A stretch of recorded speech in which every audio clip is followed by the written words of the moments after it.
Hi, everyone. I'm Nadina Galle, and welcome to a brand new episode of the Internet of Nature podcast. I'm so glad you're here. This week, I'm thrilled to introduce you to Josh Behounek, the business development manager for the Davey Tree Expert Company, but he prefers theoretical arborist. Josh started at Davey as a climbing arborist and quickly became enamored by the role technology could have in urban forestry. Nearly 2 decades later, Josh now experiments with a whole host of technologies to help cities proactively and sustainably manage their trees and other natural resources. I first met Josh in 2019 after I'd come across an article he'd written. In that article, he wrote, "Technology won't replace arborists, but arborists who use technology will probably replace arborists who do not." That's always stayed with me. We talk about that and a whole lot more in today's episode. But before we kick off, a quick thank you to this season's sponsor, the International Society of Arboriculture. The ISA is a global network that uses research, technology, and education to promote the professional practice of arboriculture and the benefits of trees. ISA exists so that professionals, allied professionals, public officials, and consumers worldwide recognize the economic and environmental and societal benefits and values that trees offer. And we thank them for their support. As always, remember to subscribe and leave us a comment or review if you learned something new.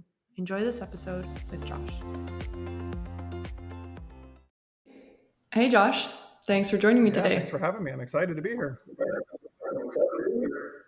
Excited to have you. To kick us off, do you mind just introducing yourself? Not at all. I don't mind. Yeah, so my name is Josh Behounek, and I work for the Davey Resource Group, which is a division of the Davey Tree Expert Company. And what do you do at Davey? So at Davey, the technical title is Business Development Manager. Sometimes I like to go by theoretical arborist, but as far as my career has gone, that's my technical title.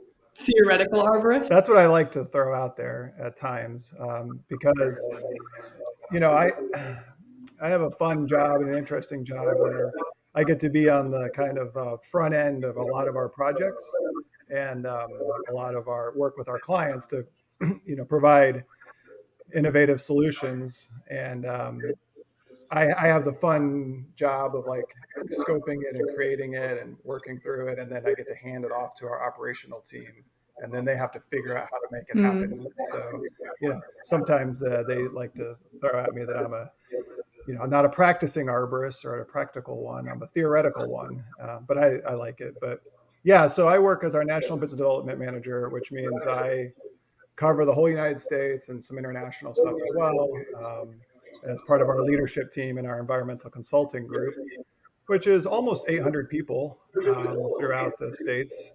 And we have about 30 offices throughout the country and numerous remote employees. So I help lead our new projects and our new clients and strategic relationships and partnerships throughout all those offices and throughout the whole environmental consulting group. So it's a fun, challenging, cool job. Yeah, absolutely. And for those people, especially maybe some of our European listeners that don't know Davy as an organization, can you give us a little bit of the history on David? Because it's quite an old organization. Yeah. I mean, well, for the UK listeners, John Davy came over from um, England and in 1880-ish and started the Davey Tree Expert Company. So we've been around for 140 years. And the last 42 years, we have been a wholly owned, employee owned company. So we're pretty proud of that. But yeah, we're about 11,000 people as a company and headquartered in Kent, Ohio, and really do four main things, which are residential and commercial tree care, commercial landscaping, utility right-of-way clearing, and then all things environmental and arboriculture and utility consulting.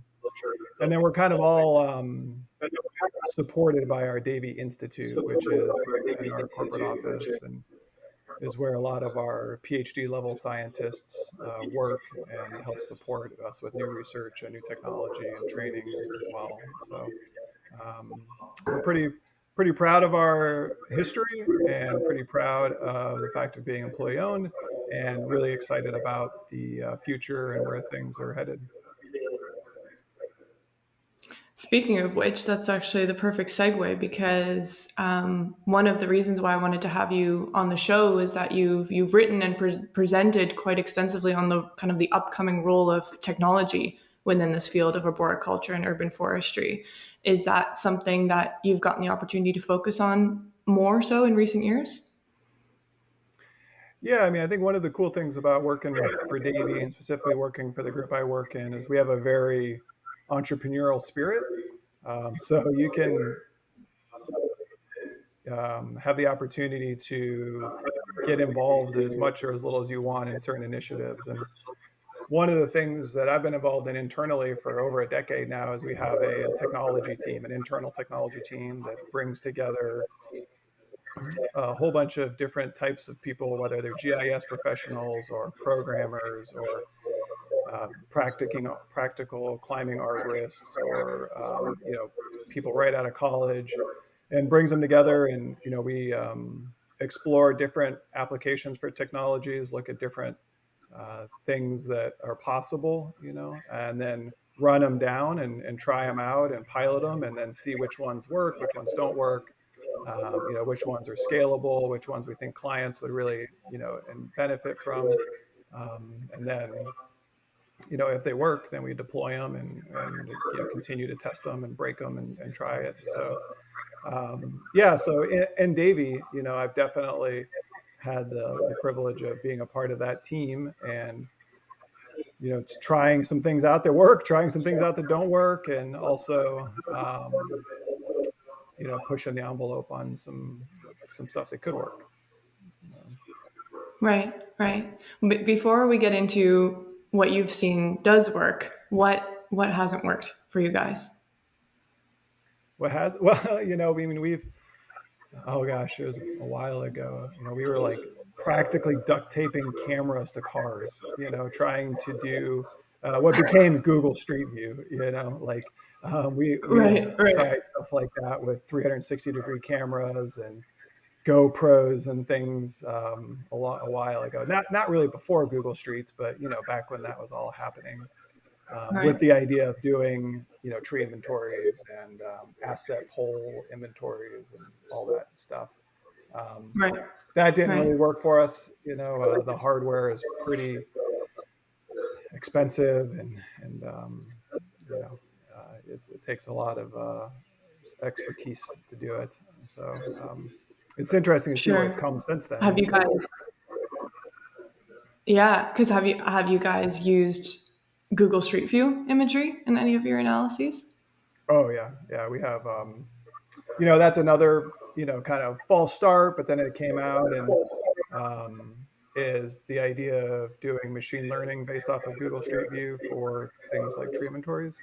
Um, but we've Mm-hmm. also used it. We have it integrated into our tree keeper software, and we have it integrated into some of our other platforms, just for whether it's client facing or us to utilize for checking out a property before we go to it, to see if it needs to happen. Maybe it's an ordinance related work or something. Um, Hmm. but yeah, we've definitely have utilized it a lot, particularly in the tree inventory and the tree keeper tree inventory asset tool world. Yeah, how does that work? Because I'm familiar with using Google Street View with some of the work that I wasn't involved with personally, but that the lab that I did part of my PhD at, the MIT Sensible City Lab, the Treepedia work, which essentially takes Google Street View imagery and quantifies how much greenery there is in the Mhm. panoramas. So not looking at individual trees, but looking at canopy cover essentially from the pedestrian level, let's say. So how do you use Google Street View to really kind of help assist tree inventories when you're of course interested in the individual tree level? Yeah. So we actually have a big project happening as we speak right now down in San Diego, where we're deploying this. Essentially, what we're using is object detection software that just like using machine learning, and anything that Google does, when you search an image, it's using machine learning to find that image, and it pulls up what it thinks is that. So we do that through the Google Street lens, and it pulls up the trees, and it pulls up everything that it thinks is a tree, and you teach it, and as it gets better, it refines that. And then What are some of the using most it. common? What are some of the most common things that it picks up as a tree, but it is in fact not a tree? Oh, yeah, actually, it's surprisingly good. Like, it surprisingly doesn't. Yeah, It might miss. Yeah, like, so it tends to, like, maybe miss a tree that's a small tree that's kind of being obscured by a car, where you can only see yeah, like a canopy above it, and so it doesn't register as a tree because it can't see the stem. So it's like, it doesn't look like a normal tree. Like, it looks like a car with a canopy, right? So it would miss that.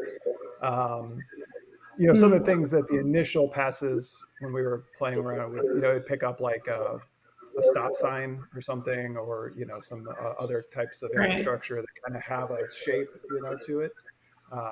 But surprisingly, it picks it up, really high confidence level. And it's Wow. the more challenging part is, the way that Google Streets does is it takes an image like every 6 feet. So there's a lot of duplicity in that, as it's driving down and you run it on each segment. So it could pick up the same tree, anywhere from 2 to 4 times, depending on how many that passes. So ensuring that you're like removing possible duplicates is probably the Sure. one of the greater challenges with it. But the other, And you're doing that in San Diego? yeah, so in San Diego, we're doing that. And so what we're doing is we combine that with some near map imagery to get a really high resolution image of what's happening out there. And then that helps us overlay the right of way, so we can only isolate the trees that are in the public right of way. And then using the near map, we can also look at the height of the trees and accurately map the location of the tree. Because with like Google Street, it's still not really good to put an XYZ coordinate down. It can find the tree, which is good, but then when you try to map off of it, it's not so good, because it's doing the 360. So if it's on the driver's on the right side of the road, when it's driving in the States, then it's closer than the tree is on the left side. It's farther away, the pixels get bigger, and it's harder to accurately map it. So using near map and some other Right. aerial imagery, we're able to get it within inches of where it really is in the real world. What are some other technologies that you guys have been working on that you guys have deemed pretty successful in this space? There's man, there's so many that it's kind of hard to narrow them down. But the one that I'm probably most excited about is we do have. We were talking before the podcast about sensors. So we have sensors. We've been working with Microsoft for a couple of years and developed some sensors and an app for that. So we have some sensors deployed out in the landscape. We have some out in Los Angeles as we speak, actually, looking at the watering needs and the frequencies, so we can get more targeted with that, so we can have better tree survivability. So when you're at a scale of like Los Angeles, where we're actually doing a tree inventory for them as we speak, and we just hit 500,000 trees, and they think they have 1 million, and they have these really ambitious tree planting goals. It's not every spot needs the same amount of water every day or every week. So having sensors out there can really help pinpoint which trees need it, which ones don't. So that's pretty exciting. We have also have some sensors up in the Minneapolis market, which is in the northern United States, that is looking at the amount of the salinity of the soil, so that they can understand how much salt they Yeah. put down in the winter and how that affects the trees, and make adjustments to that. Some of the other technology that we use that I think is pretty cool is we have a ground penetrating radar system. So we're able to look underground and look at where the roots are. So that's really big in our tree preservation consulting teams. When they're trying to keep any tree they can alive in the built environment where there's a lot of competition for space. Knowing where Yeah, those roots are is really critical to understanding where you can impact and where you can build and where you can't build.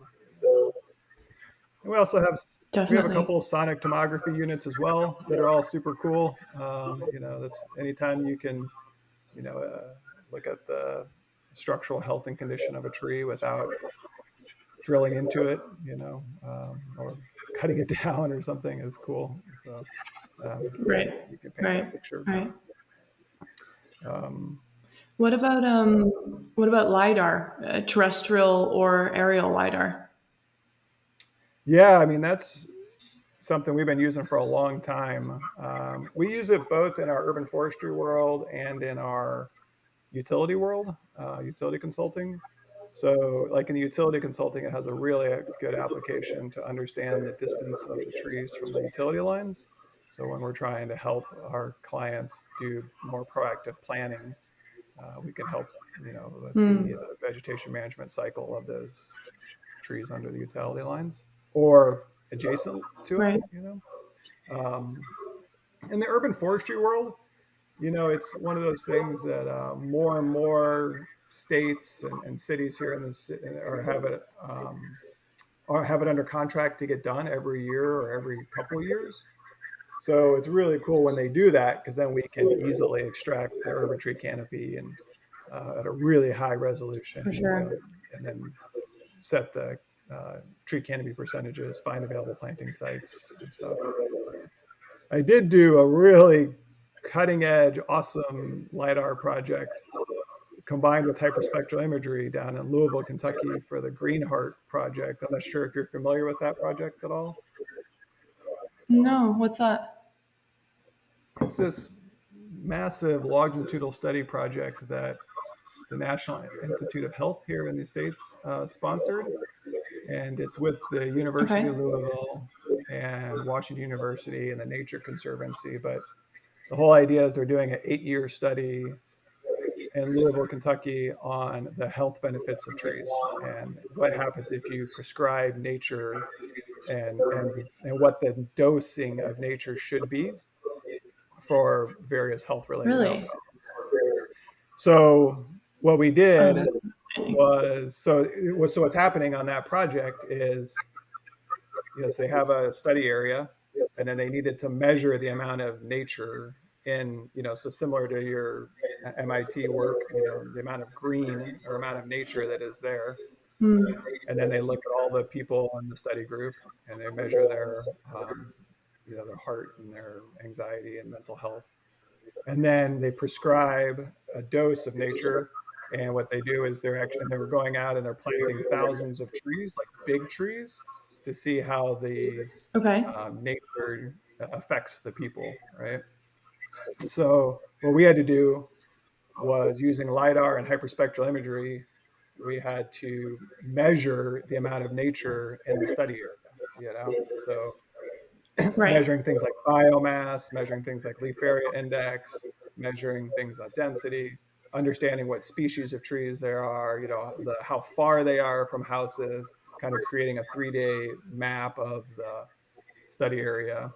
And then, so we did that like 3 years ago, kind of a baseline. This is what it is. And then Okay. 2019, we came back and did another analysis looking at how much it's changed. And then we'll come back next year, do it again, and look at what the change has been since they've been having, they call them interventions. So they've been planting trees as the intervention Hmm. instead of prescribing medicine. And so we're using LiDAR for that. That's all aerial LiDAR, no terrestrial, but it's really low flown LiDAR so that we can get Right. into the backs of yards really closely. Do you know what the results have been of that project so far? No, I mean it's still in the Too research early to phase. say. Yeah, I mean I think That's anecdotally we know what interesting. the results will be, but there are no Yeah. results yet. I mean it's Right.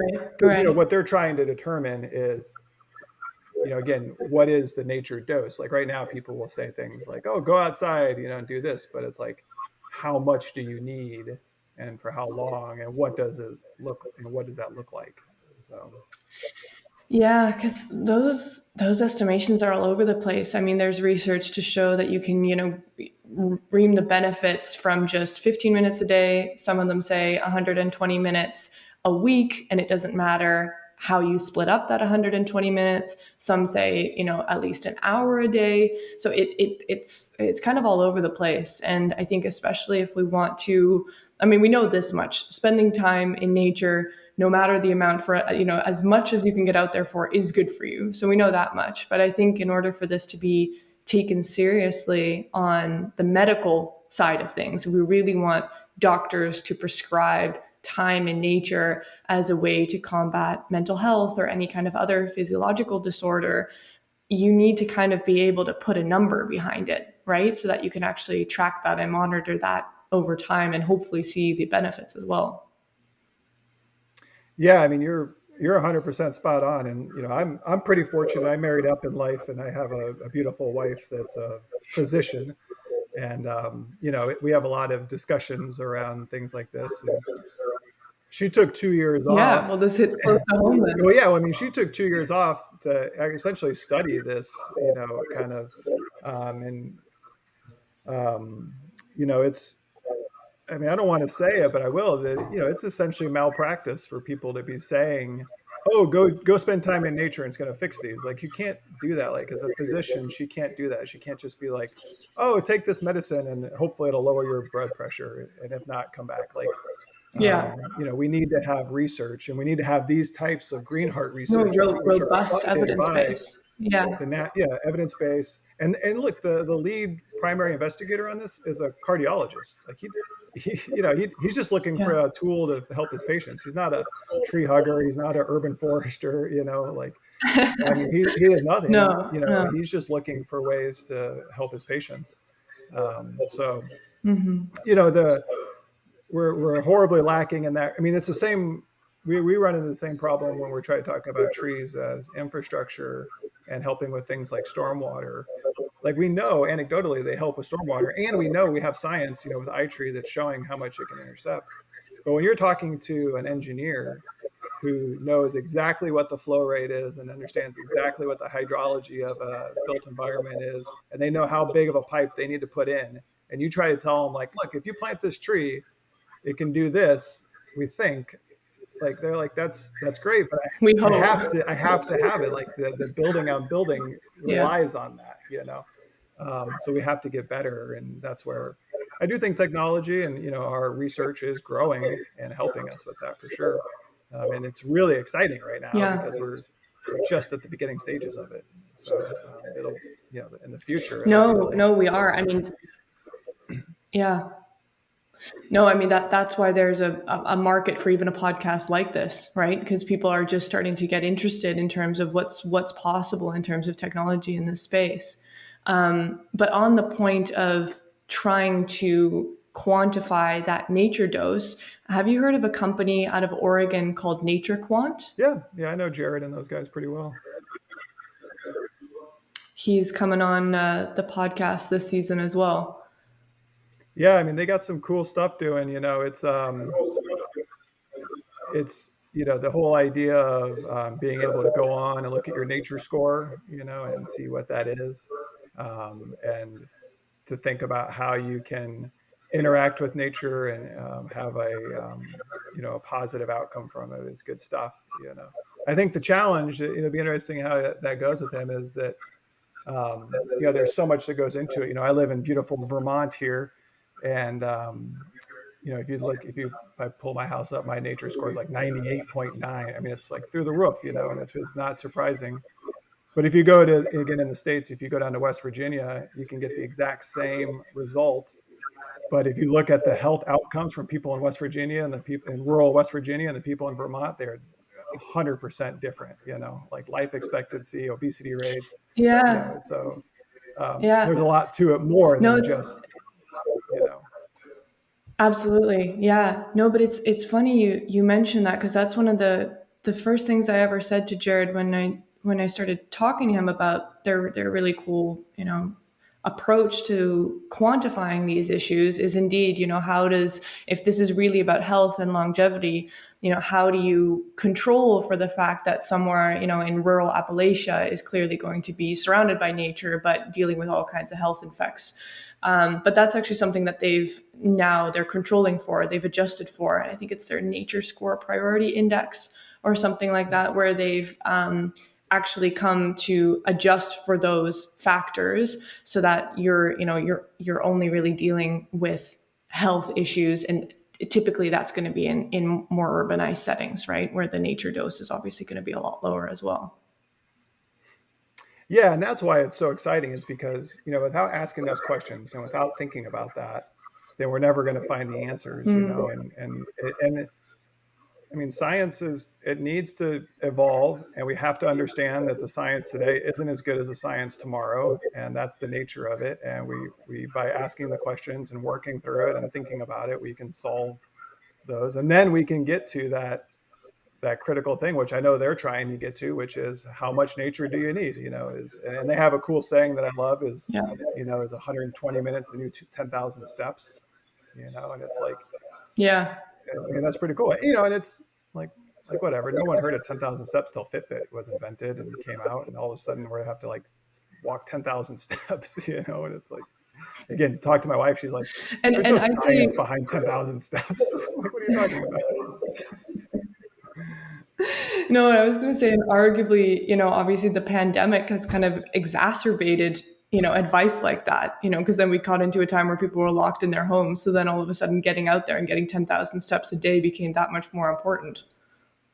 Yeah. And I think what Jared's doing, what they're doing is really cool, is if you're going to get 10,000 steps, use this nature score and get it in a natural area, right? Don't just get it on a treadmill in a basement somewhere. Go outside and get some nature and get some other benefits, right? Exactly. It's like this multiplier effect. Yeah. And that's super cool. Yeah, no, excited to see where that all goes. If you had to think, in terms of what kind of technologies that, what is perhaps a technology that you wish were more widely adopted today in this space? I mean, I still wish, it's so basic, but I wish more people would just map their trees and what they have. It's amazing how many people still haven't done that. And I wish that, in terms of a tree inventory or like a canopy analysis. Yeah, both, all of the above. Both. That's something that I wish. I mean, it's amazing to me when I talk to a lot of cities and a lot of organizations, and they're like, yeah, we think we have this, or we think we have that. Yeah. And, the idea that you can't manage if you don't know what you have, it just blows my, and it was, I mean, I'm talking about big cities to small cities, like I mentioned, we're doing an inventory for the city of Los Angeles. Until we're done, they have no clue how many trees they're responsible for managing. I don't, Yeah. That blows my mind. And I get it. I mean, it's right. I mean, it's been a city for a long time. They've been planting trees for a long time. The technology hasn't been out. It can be expensive. It's time intensive. They're just putting out fire. I get it. Right. But, the city of Chicago has no idea how many trees they have. And then even small towns, don't have any clue. And it's pretty surprising once they see it, how empowering they can be and what they can really change with their urban forestry program. So, yeah. Yeah. Yeah. I think on the national level in the US, at least, Rich Hauer has done a lot of work in terms of just figuring out how many cities have tree inventories in the US and what kind of the trends are in terms of that as well. And one of the things that really struck me from his findings was that even though more and more of the tree inventories are computerized, they're not really digital in the sense that you can update them frequently, that you can use that data to then make maps out of, that the data that is collected in the field, that it's actually actionable to actually do stuff with. So I think that's a big step that we need to take as well is moving from these, paper-based inventories that maybe get logged somewhere in an Excel sheet in a council municipality website somewhere, but then aren't used. Because if that effort is already going into creating the tree inventory, then the least that we can do is actually use that in the urban forest master plan. Yeah, totally.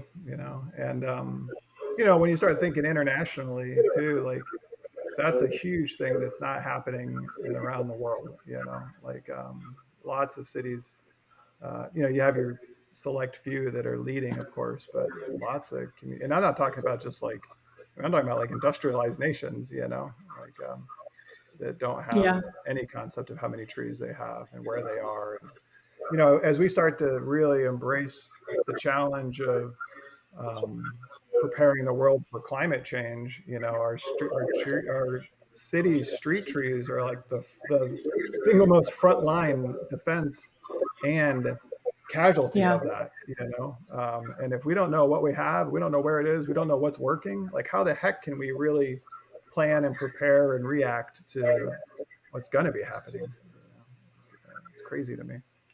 I love that. The first line of defense and the first casualty of a lot of these climate change impacts. I think that's a really great way to put it. Yeah, and it's something that What we take for granted. Yeah. No, absolutely. I get this question all the time, and I really don't like it because it's so difficult to come up with an answer that does justice to all of the different political and You're gonna ask me climate a question and you don't weather like? Is that differences. what you're? Yes, I'm about to. And the That doesn't question seem is, fair. which city?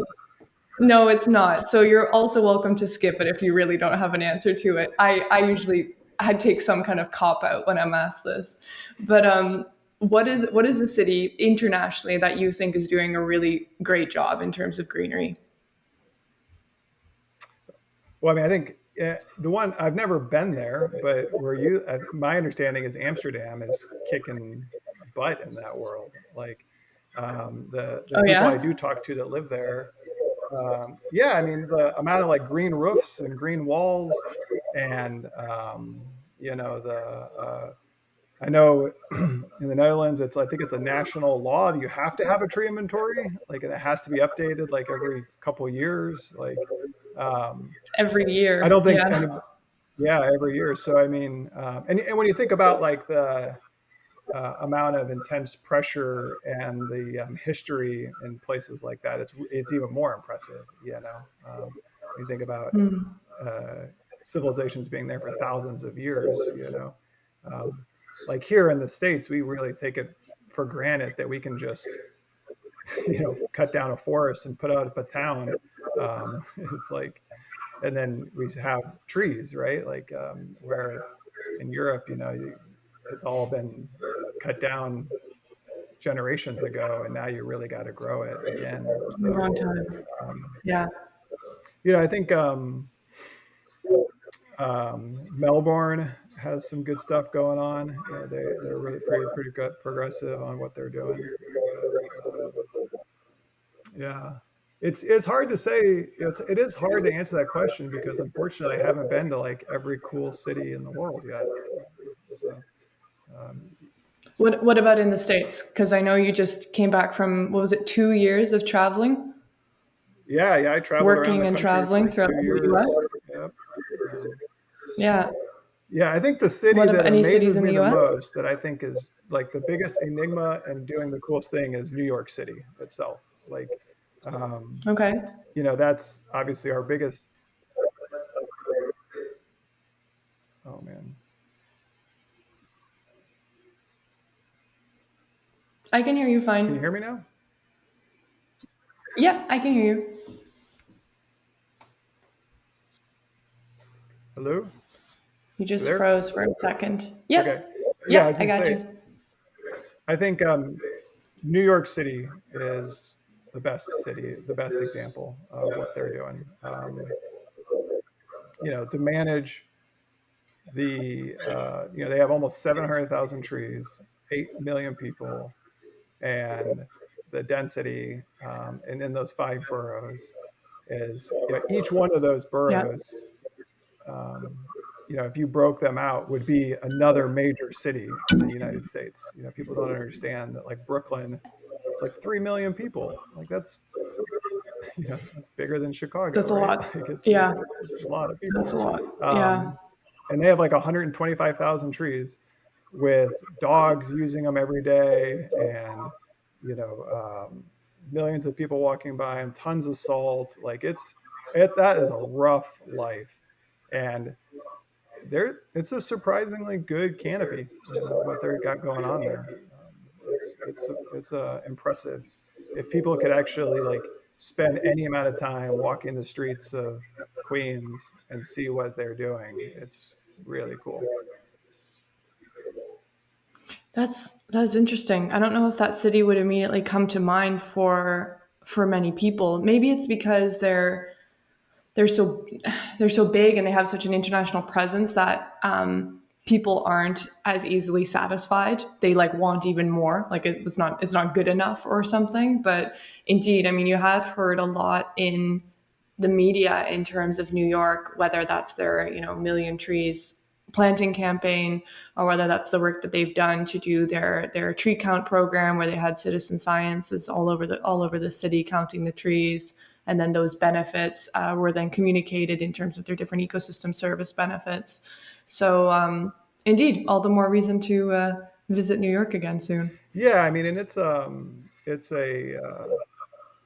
one of those cities that they don't go out and brag a lot either on their urban forestry program. So they're not like Mm, on the conference tours telling their story really loud. And they're too busy. yeah, they are. And they're kind of insulated, and they don't need to, quite frankly. They don't like No, what they're doing is so different. They can't relate to you know um, a small town in Tennessee, right? Like it's not what they're doing is just the scale is so much bigger, that they don't get a lot of for benefit sure. from other people's experiences because their situation is so unique. But another city that I think a lot of people could is Washington D.C., like our capital. Like what that has done is really amazing.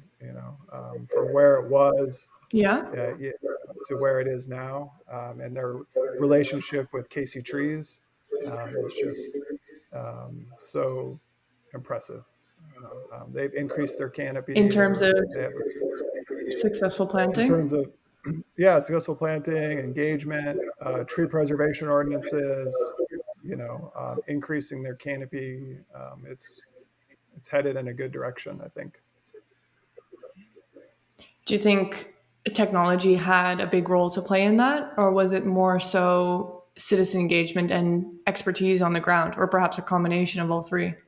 Yeah, it's all that, plus some really beneficial like media and philanthropy, that's tied Right. into it,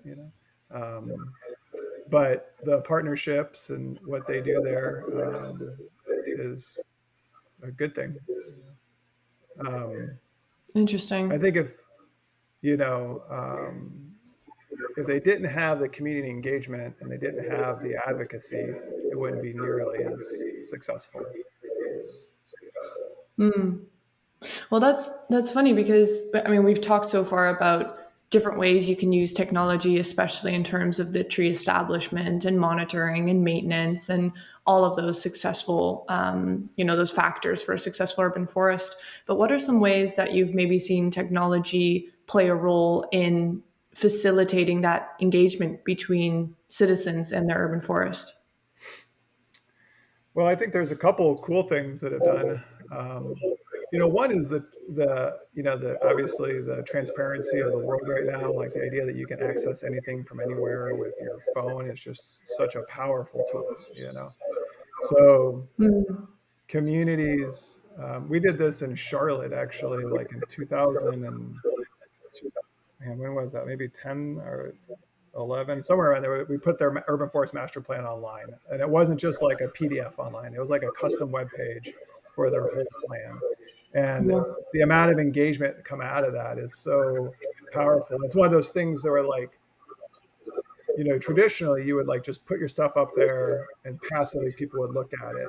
But when you see like a master plan, or you see them about trees, they actually like, what can I do? How can I get engaged? So you can seize on that moment and, have like a call to action, whether it's donate to our program now or sign up to be a volunteer or, reach out to your elected officials and advocate for us. Like that has been such a powerful tool is by just putting up Mm. these plans and putting up these goals online. Locally here in the States, Columbus, Ohio, they just finished their master plan. And because of the advocacy and the support behind it, they got an extra $1.5 million in their program budget to implement key There you components go. of the master plan. Right. And that just doesn't happen without support, right? Like people aren't going to vote and do that when budgets are tight and they're No, trying it's not going to to work.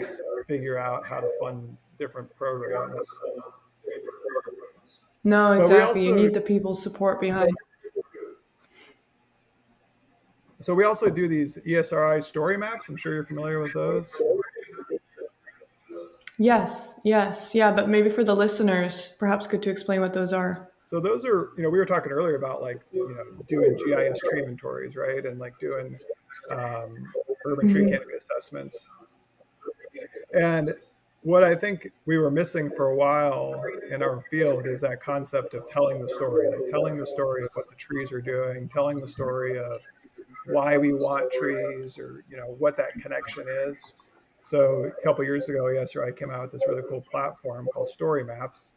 And, essentially you can take complex data, complex ideas, complex analysis, and distill it down and tell a story, tell this in a web-based format.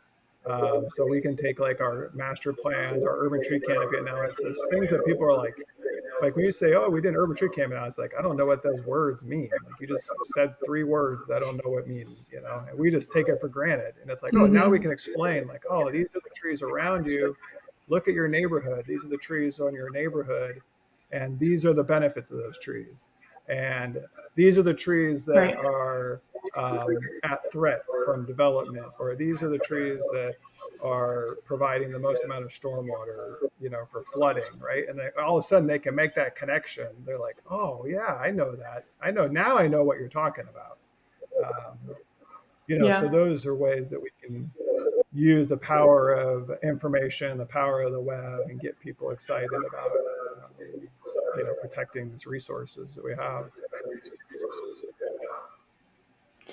You've said something in the past that's always really stuck with me. I think you wrote it in a blog or an article once, something along the lines of, technology will never replace arborists, but arborists that embrace technology will likely replace arborists who do not.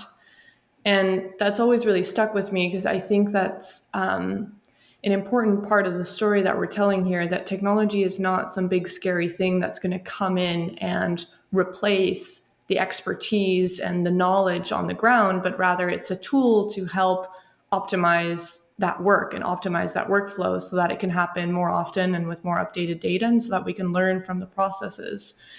Do you still currently in your work face a lot of opposition towards using technology in this space? Well, that's an interesting question.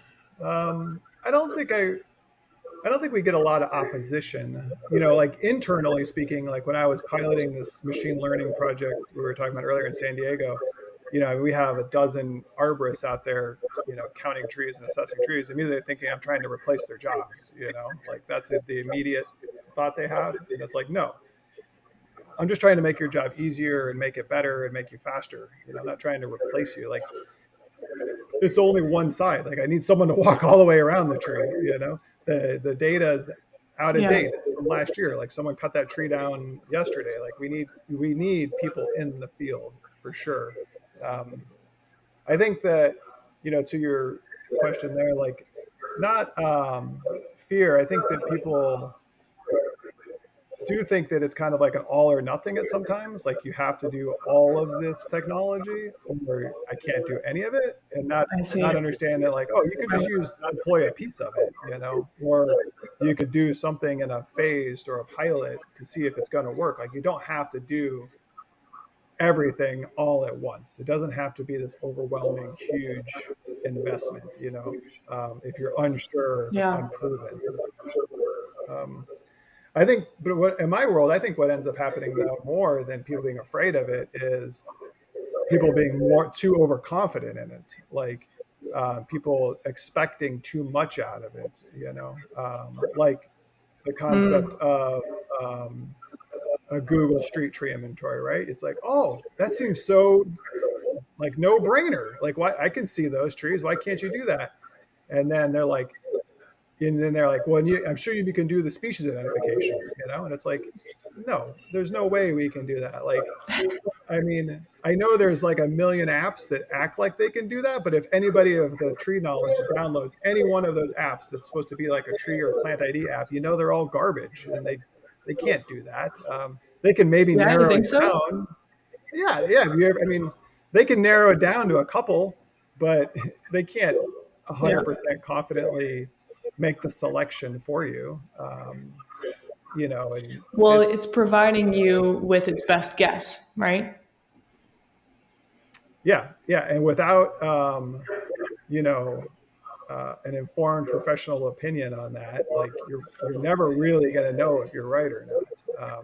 I mean, so and then also like when we do a tree inventory and we set up a tree keeper platform for somebody and we're training them how to use it, almost inevitably they always ask us like they think there's like some kind of silver bullet that this is somehow going to like keep the inventory up to date for them, that like somehow you can just like push the inventory update button and it's going to know exactly what has changed out in the world.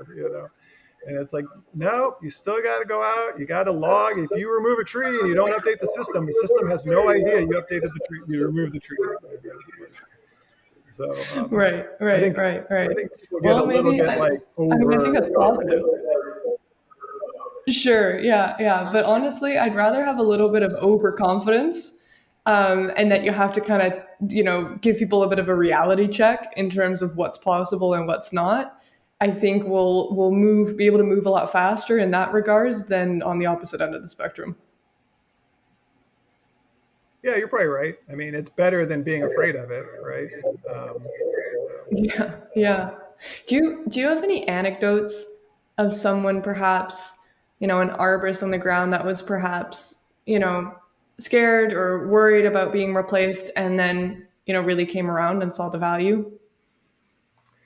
Well, I mean, I don't think, I don't know if anybody would tell me that, right? But, um, so example, back to the machine learning example, and I have another one too that we can talk about, but they were afraid of that at first, and they almost like tried to Yeah. sabotage a little bit of the pilot program I was doing in LA.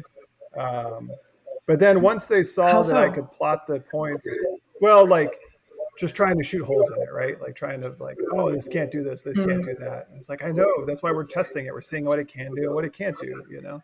Um, but once they found out that it could plot the point faster and more accurately than they could on the location of the tree, like they loved it. They were like, oh my God, like, because Uh-huh. that's one of the hardest things when you're doing a tree inventory is actually trying to locate where to put the point, where to put the tree, right? Because there's so It much. is. Those mobile GPS trackers are all over the place. Those are all over the place. It's probably 100 degrees. Somebody's, honking at you. Like you haven't gone to the bathroom in 3 hours, right? Like it's like there's so much happening, and then there's a glare on your screen. Like it's challenging. It's like the Yeah, it's a hardest mess. thing. Like identifying the Yeah. species of the tree and making the recommendation is like the easiest part. But Well, and so arguably that the fun part. yeah, and that's why we're there, right? Like that's why we want to Yeah. do it, not to put dots on maps. So the other one, so we have a couple spray drones. So we use those.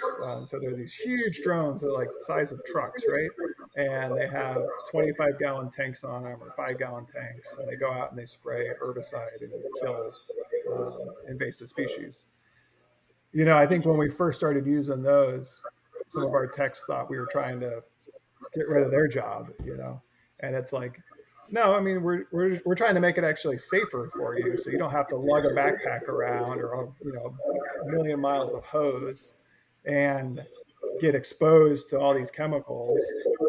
We still need you to do the Right. sensitive areas. We still need you, and now we need you to get a pilot's license. By the way, like now we need to invest in you to go get a license to become a pilot and to get to fly this drone. That's kind of It's super cool. cool, right? Like, Yeah. so it's one of those things like, yeah, the first instinct from somebody is like, oh, you're trying to replace me. It's like, no, no, no. We're trying to actually make you better. We're trying to do your job better and safer and Hmm. smarter and more efficient. And we need to invest, and we need you even more now than before, right? Like now we have like a dozen people with drone licenses, and like, if they leave, it's like, oh man, that's like we need you now more than we did before, right? And it's the same with Yeah. learning how to use like the machine learning stuff, like knowing how to use that and interpret that makes them more valuable. It's a different skill set that they have. So I think we've kind of, broken through that concept of people like being afraid of losing their job or something like that, and starting to see how it can make their job Right. easier and better and more enjoyable for them. No, that's cool. I just like hearing about those almost humbling experiences, right? Where there's something that they thought, nobody can do this better than I can in the field. And then a technology shows that it can actually do it better. But more importantly than that, it frees up their time to do the stuff that they love doing as an arborist. Like you said, arborists weren't made to walk around and put dots on a map. Arborists were trained with specialty expertise that we desperately need to identify pests and diseases and tree species and whatever it might be. So the more of that, redundant, boring, tedious work we can take off of their hands, the better, I would argue. Yeah, I couldn't agree more. Yeah. Yeah. Yeah. No, that's really cool, Josh. Um, One of the things that I wanted to ask you is what is something that, over the course of, you've had this role for 10 years, you said? 15 years? Yeah, sure. Yeah. Actually, this month I'm celebrating my Ish? 20th year with Davey. But I, I've 20. been it. Well, I've then been. this question's even. Yeah, go ahead. Go ahead. Um, Oh, I was.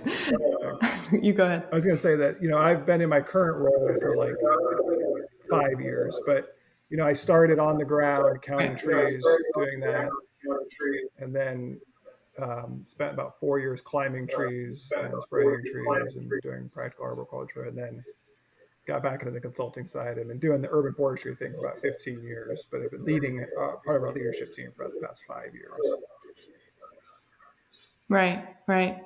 No, I mean that's perfect because what I wanted to ask you was that this podcast attracts a lot of entrepreneurially minded or spirited listeners, especially in this space.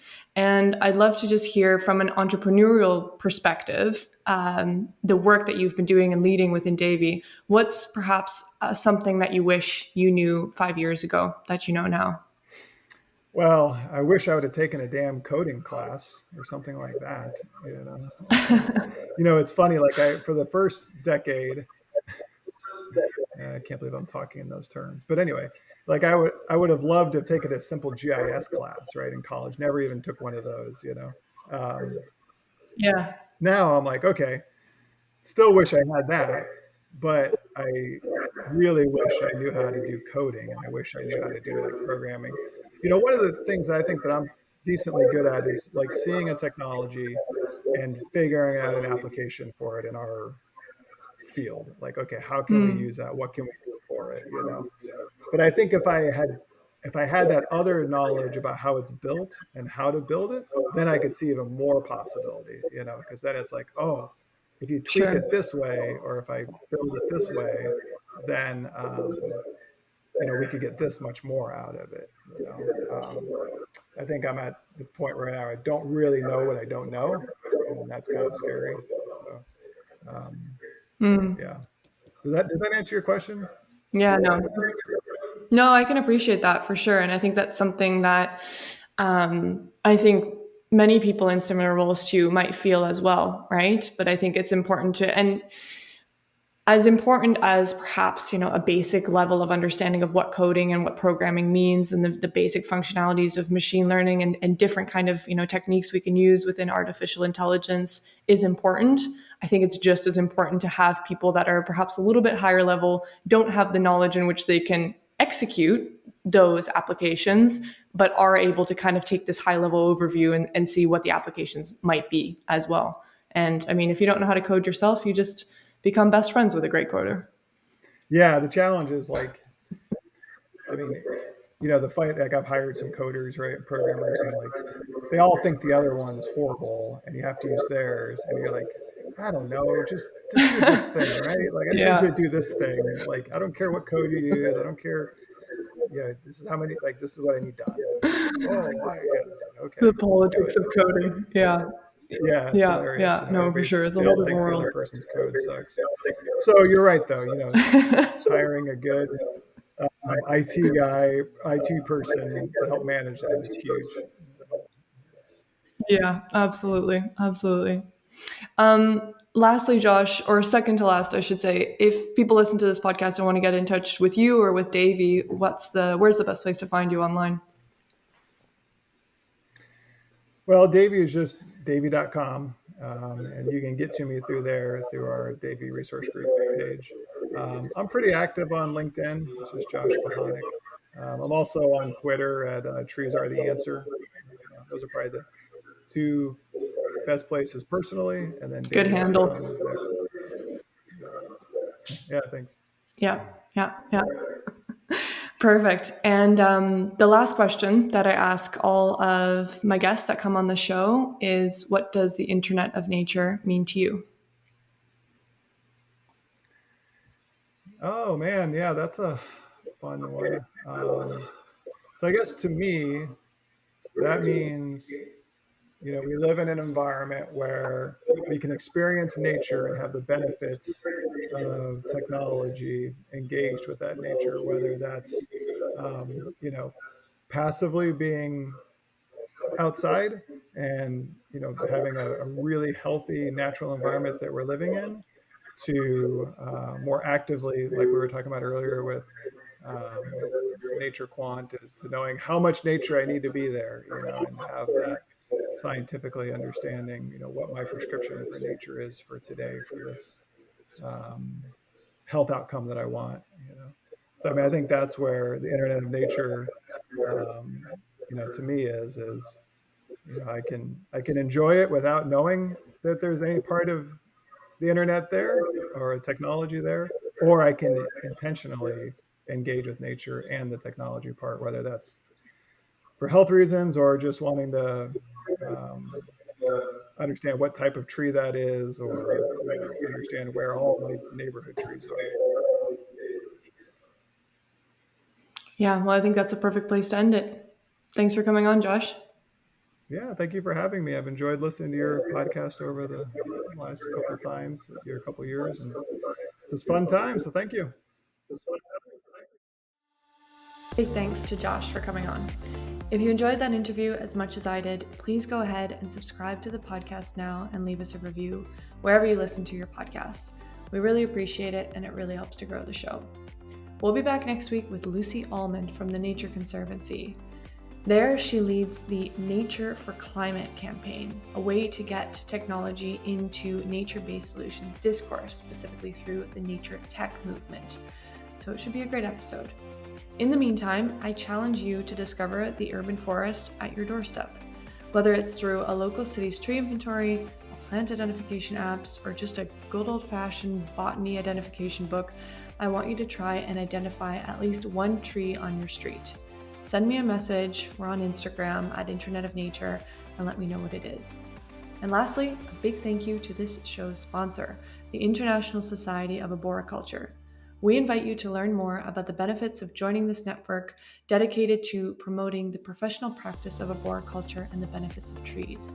Membership in ISA connects you to an international community of like-minded professionals in the fields of arboriculture and urban forestry. As a member, you'll receive discounts and other exclusive opportunities. For more information, visit www.isa-arbor.com/membership. That's www.isa-arbor.com/membership. Check it out. Thank you for listening to the Internet of Nature podcast. The show was an NA Media production.